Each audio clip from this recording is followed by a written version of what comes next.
na ang Panginoon ay nagsalita kay Josue na anak ni Nun,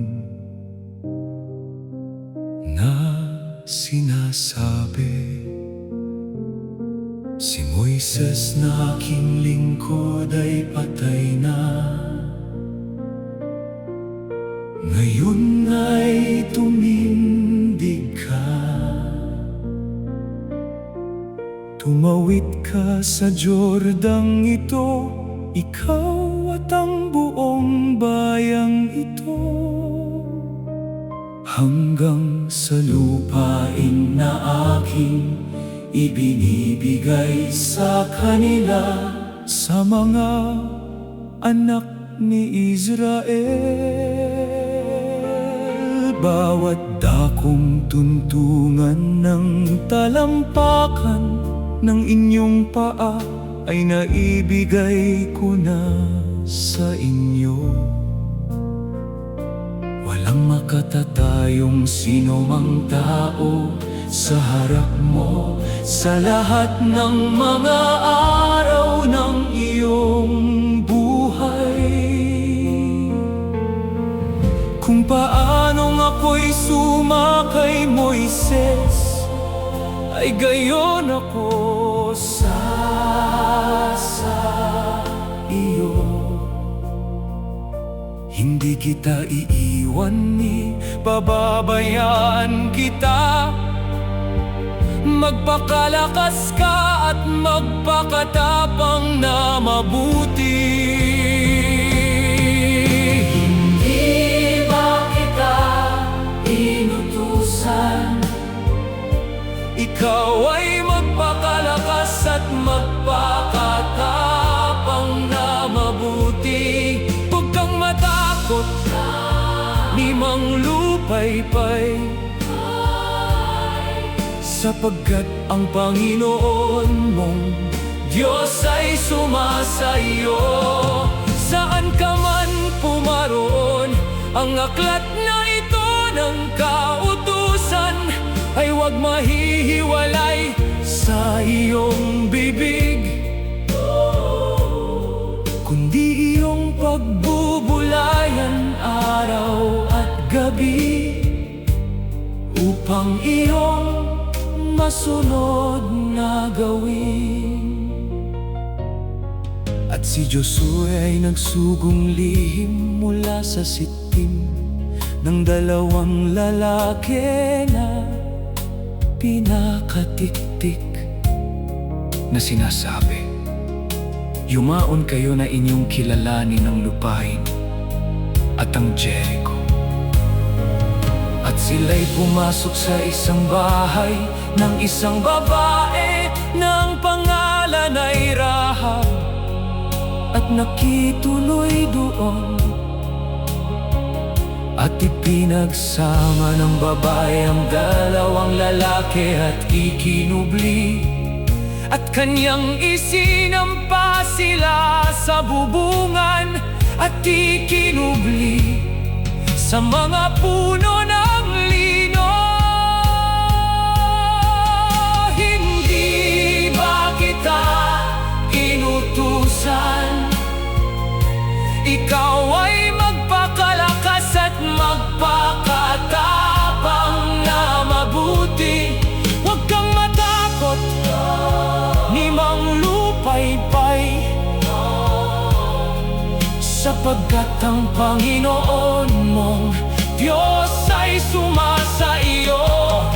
Saan ka man pumaroon, ang aklat na ito ng kautusan ay huwag mahihiwalay sa iyong bibig,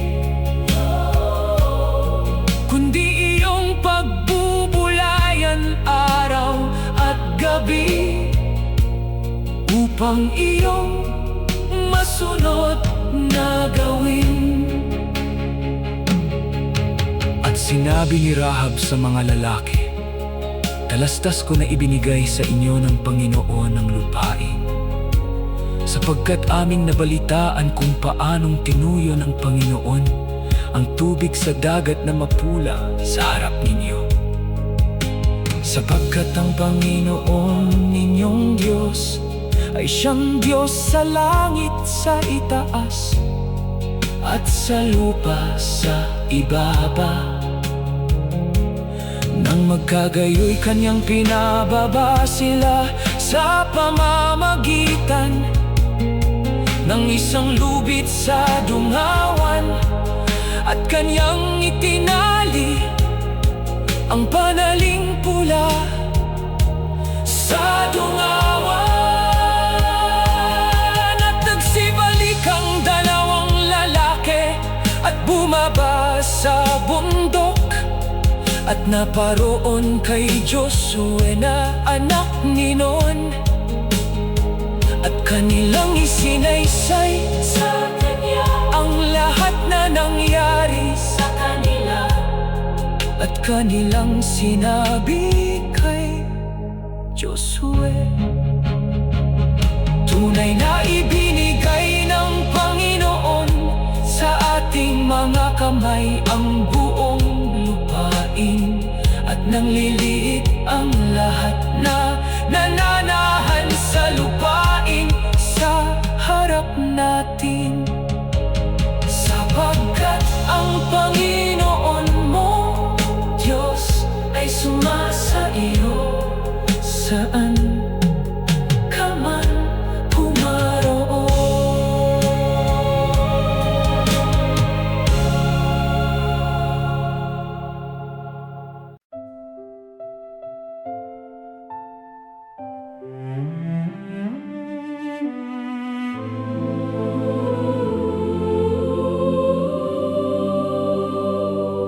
At sinabi ni Josue sa bayan, magpakabanal kayo, sapagkat bukas ay gagawa ng mga kababalaghan ang Panginoon sa inyo. At nagsalita si Josue sa mga saserdote, buhatin ninyo ang kaban ng tipan,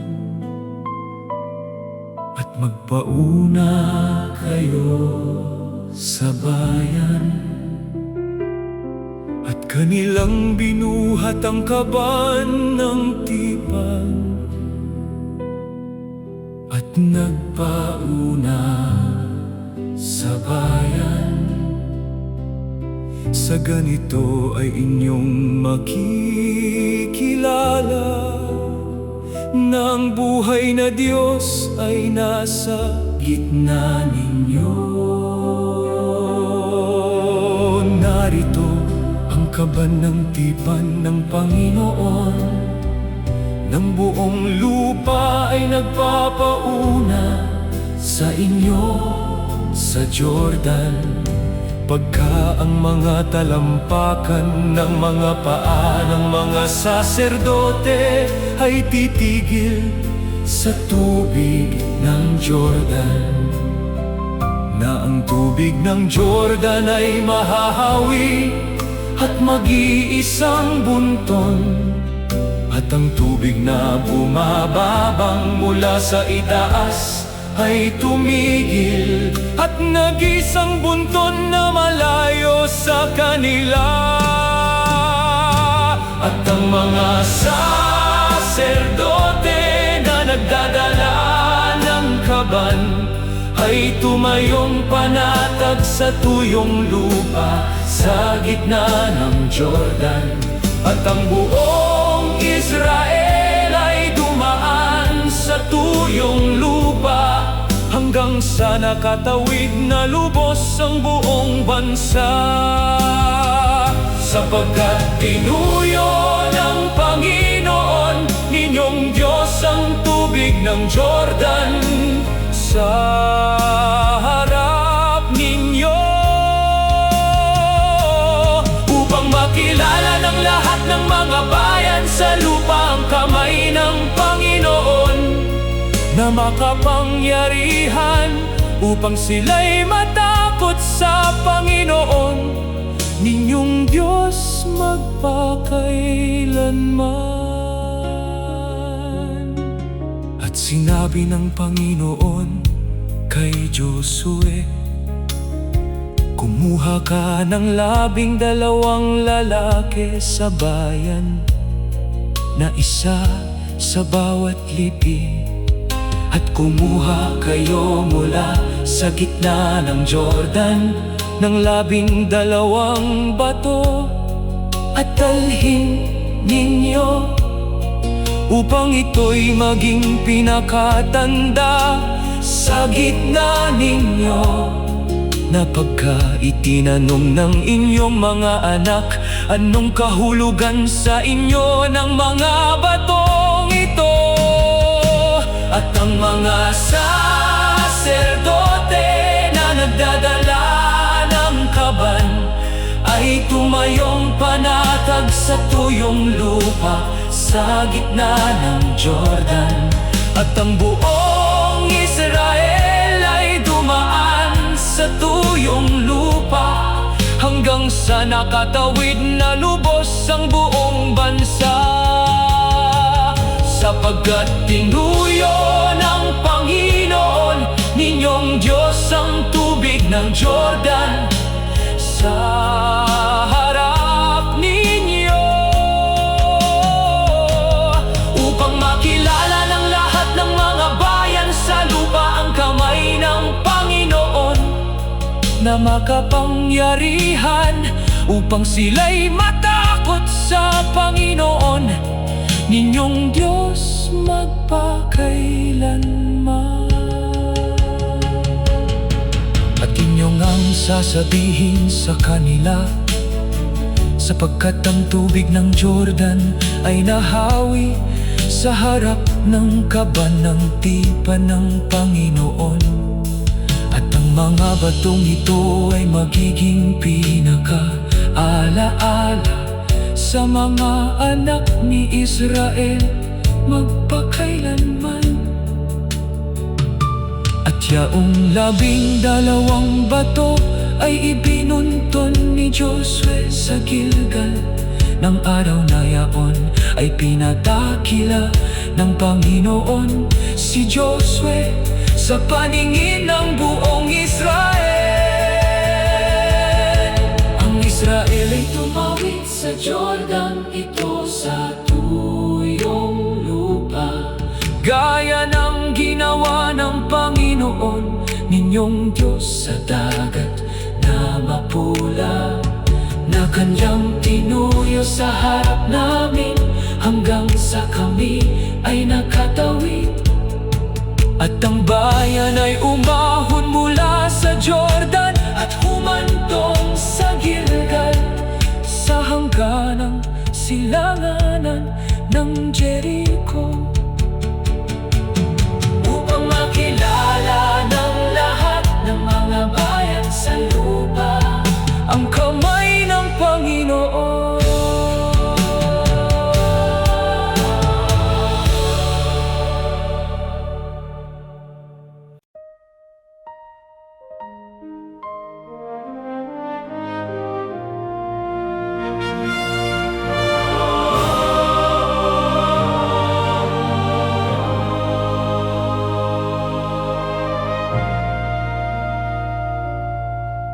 At sinabi ng Panginoon kay Josue,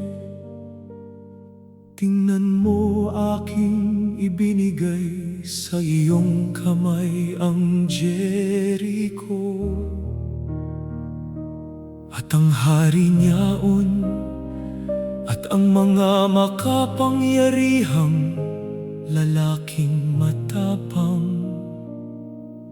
At iyong liligirin ang bayan, naliligid na minsan sa bayan. Ganito mo gagawin na 6 na araw. At 7 saserdote sa unahan ng kaban ay magdadala ng 7 pakakak na mga sungay ng tupa. At Sa ikapitong araw ay inyong liligiring makapito ang bayan. At mangyayari na pagkahinipan nila ng matagal ang sungay ng tupa. At pagka inyong narinig ang tunog ng pakakak, ay hihiyaw ng malakas ang buong bayan. At ang kuta ng bayan ay bubuo. At nagpauna sa Panginoon ng 7 saserdote na may tangang 7 pakakak at humihip ng mga pakakak. At ang kaban ng tipan ng Panginoon ay sumusunod sa kanila. At sinabi ni Josue sa bayan, Humiyaw kayo, sapagkat ibinigay na ng Panginoon sa inyo ang bayan. sa gayo'y humiyaw ang bayan. At ang mga saserdote Ay humihip ng mga pakakak. at nangyari ng marinig ng bayan ang tunog ng pakakak, na ang bayan ay humiyaw ng malakas. At ang kuta ay gumuho na ano pat ang bayan ay sumampang nasok sa syudad. At ang Panginoon ay sumama kay Josue. At ang kanyang kabantugan ay lumaganap sa buong lupain. Si Rahab na patutot lamang ang mabubuhay, siya at ang lahat na kasama niya sa bahay, sapagkat kanyang ikinubli ang mga sugo na ating sinugo. At inilabas ng mga binata si Rahab at ang kanyang ama At ang kanyang ina at ang kanyang mga kapatid at lahat ng kanyang tinatangkilik. At siya'y tumahan sa gitna ng Israel hanggang sa araw na ito. At sinabi ng Panginoon kay Josue, huwag kang matakot ni Mang Lumo. Tingnan mo, aking ibinigay sa iyong kamay ang hari sa Hai at ang kanyang bayan. Nang magkagayoy, ipinagtayo ni Josue ng isang dambana ang Panginoon, ang Diyos ng Israel. sa bundok ng Ebal, na isang dambana na hindi hinitsurahang mga bato. At kanilang pinaghandugan sa Panginoon ng mga handog na susunugin at mga handog tungkol sa kapayapaan. At siya'y sumulat doon sa mga bato ng isang salin ng kautusan ni Moises sa harap ng mga anak ni Israel. At pagkatapos ay kanyang binasa ang lahat ng mga salita ng kautusan, ang pagpapala at ang sumpa Ayon sa lahat na nakasulat sa aklat ng kautusan. Walang salita sa lahat na iniutos ni Moises na hindi binasa ni Josue sa harap ng buong kapulungan ng Israel. sapagkat ibinigay na ng Panginoon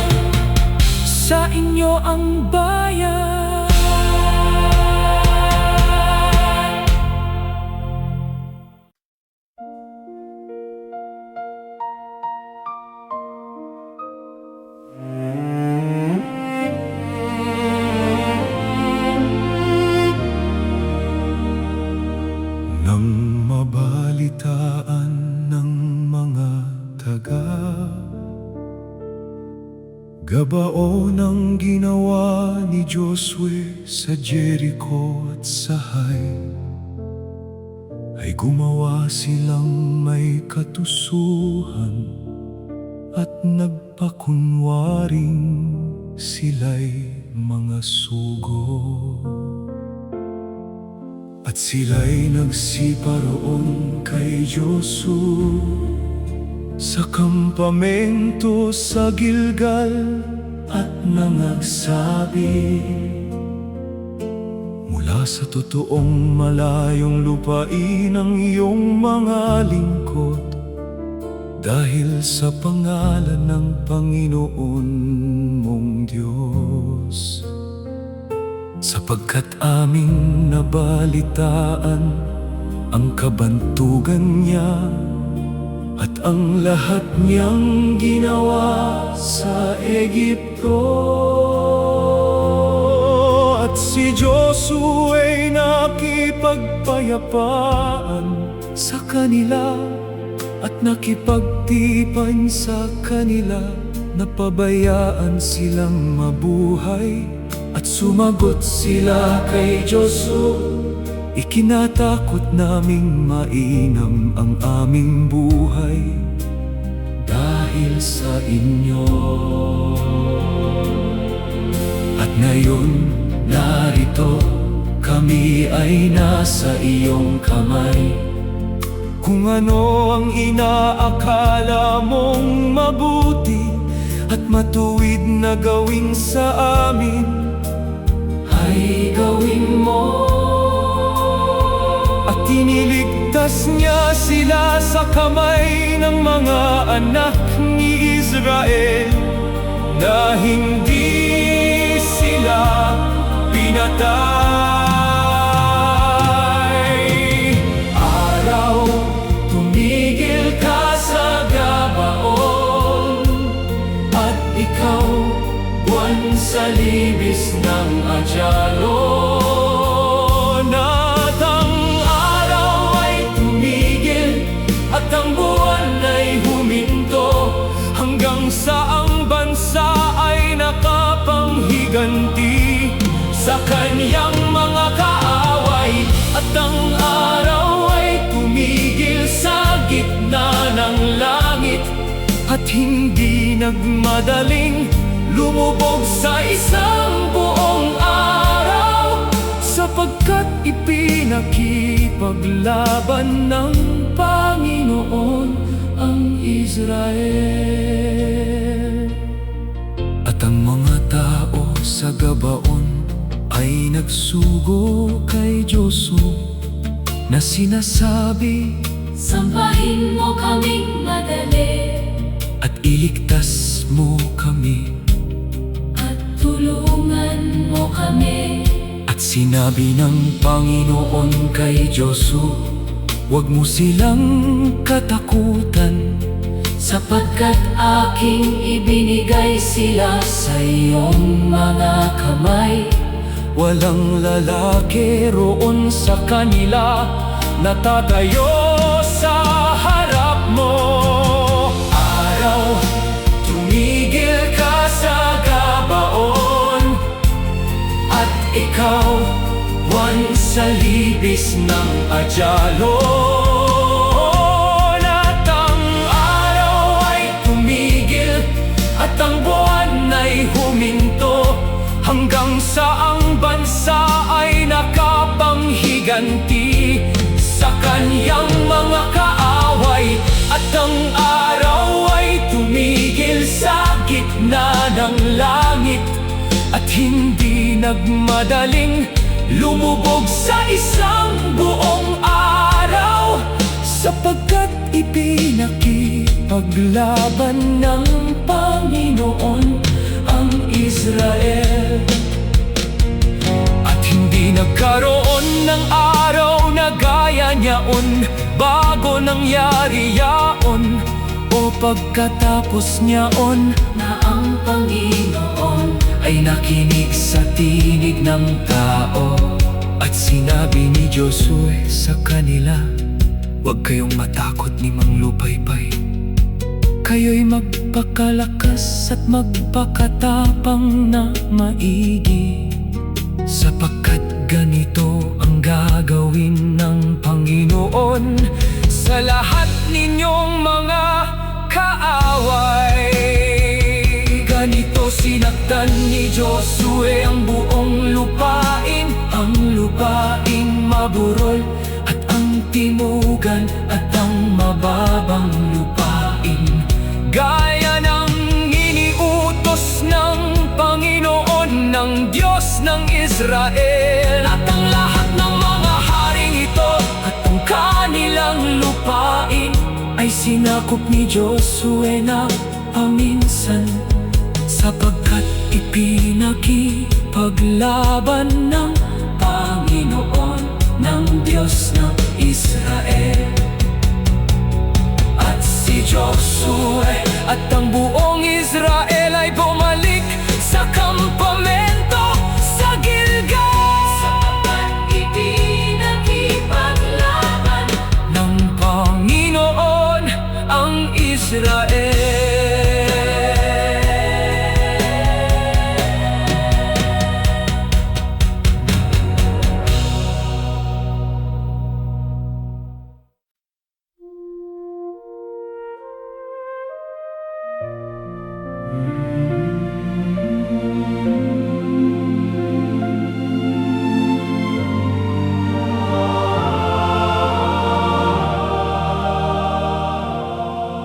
At sinabi ng Panginoon kay Josue, huwag kang matakot ng dahil sa kanila,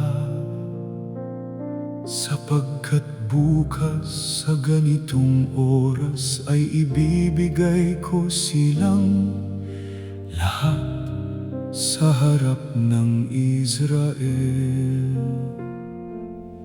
Sa gayo'y biglang naparoon si Josue at ang buong bayang pangdigma na kasama niya, at ibinigay sila ng Panginoon sa kamay ng Israel. At ginawa ni Josue sa kanila ang gaya ng iniutos ng Panginoon sa kanya. Kung paanong nagutos ang Panginoon kay Moises na kaniyang lingkod, ay gayon nagutos si Moises kay Josue. At gayon ang ginawa ni Josue. Wala siyang iniwang hindi yari sa lahat na iniutos ng Panginoon kay Moises. Sa gayo'y sinakop ni Josue ang buong lupaing yaon, ang lupaing maburol at ang buong timugan at ang mababang lupain at ang Araba.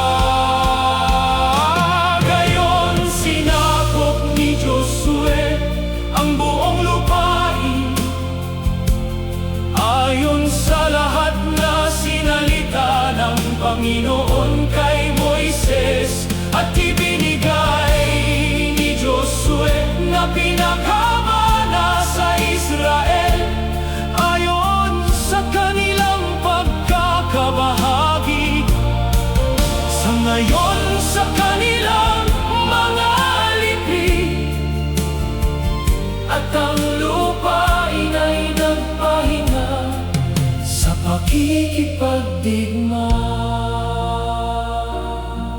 At ito ang mga mana na sinakop ng mga anak ni Israel sa lupain ng Kanaan, na binahagi sa kanila ni Eleazar na saserdote at ni Josue na anak ni Nun.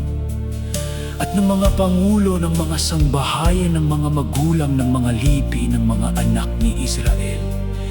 Sa pamamagitan ng sapalaran ng kanilang mana, gaya ng iniutos ng Panginoon. Sa pamamagitan ni Moises, gayon sinakop ni Josue ang buong lupain, ayon sa lahat na sinalita ng Panginoon kay Moises, at ibinigay ni Josue na pinakamana sa Israel ayon sa kanilang pagkakabahagi sa ngayon sa kanilang mga lipi. At ang lupain ay nagpahinga sa pakikipagdigma. At lumapit ang mga anak ni Juda kay Josue sa Gilgal. At sinabi sa kanya ni Caleb na anak ni Jephon, "Ako'y lubos na sumunod sa Panginoon kong Diyos. At ngayon, narito, iningatan akong buhay ng Panginoon gaya ng kaniyang sinalita. Ngayon nga'y ibigay mo sa akin ang lupaing maburol na ito na sinalita ng Panginoon ng araw na yaon. Marahil ay sa akin ng Panginoon, at akin silang maitataboy na gaya ng sinalita ng Panginoon." At binasbasan siya ni Josue at kanyang ibinigay ang Hebron kay Caleb na anak ni Jephon, na pinakaari niya sapagkat kanyang lubos na sinunod ang Panginoon, ang Diyos ng Israel. Tunay ang lupain na tinuntungan ng iyong paa ay magiging isang mana sa iyo at sa iyong mga anak magpakailanman, sapagkat sumunod kang lubos sa Panginoon kong Diyos. At ang lupain ay nagpahinga sa pakikidigma. At ang lupain ay nagpahinga sa pakikipagdigma.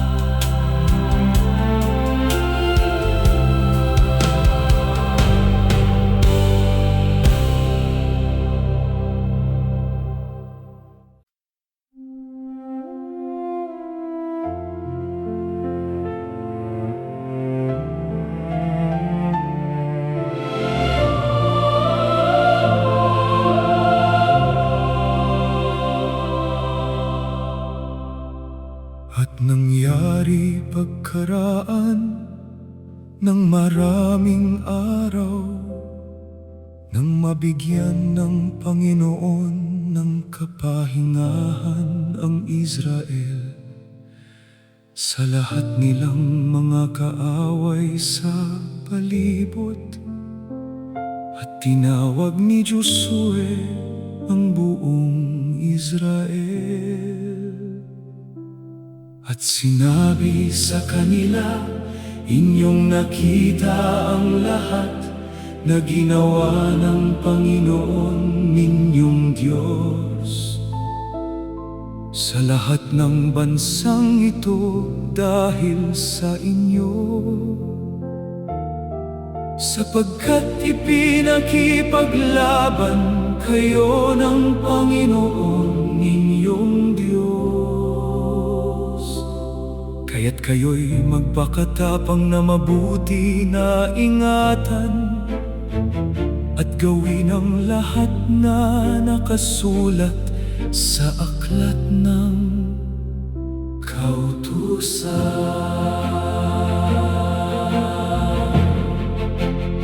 Magpakaingat nga kayong mabuti sa inyong sarili, na inyong ibigin ang Panginoon ninyong Diyos. At narito, Sa araw na ito ay yumayaon ako sa lakad ng buong lupa at inyong talastas sa inyong buong puso na walang bagay na nagkulang. Sa lahat ng mga mabuting bagay na sinalita ng Panginoon ninyong Diyos tungkol sa inyo, lahat ay nangyari sa inyo, wala kahit isang bagay na nagkulang.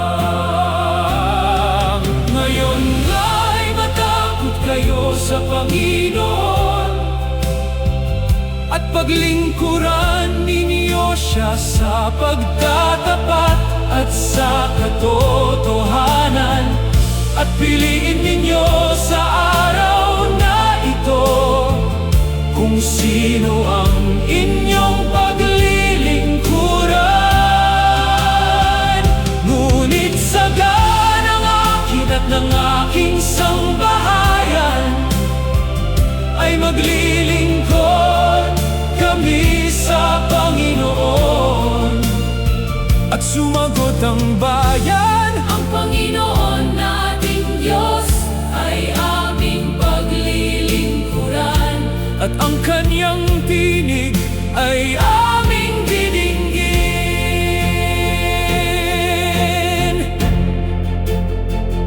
At pinisan ni Josue ang lahat ng mga lipi ng Israel sa Sichem.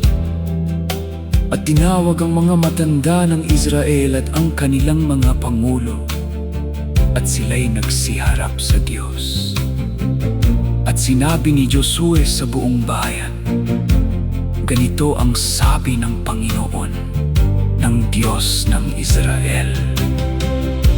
Kinuha ko ang inyong amang si Abraham mula sa dako roon ng ilog, at pinatnubayan ko siya sa buong lupain ng Kanaan, at pinarami ko ang kaniyang binhi.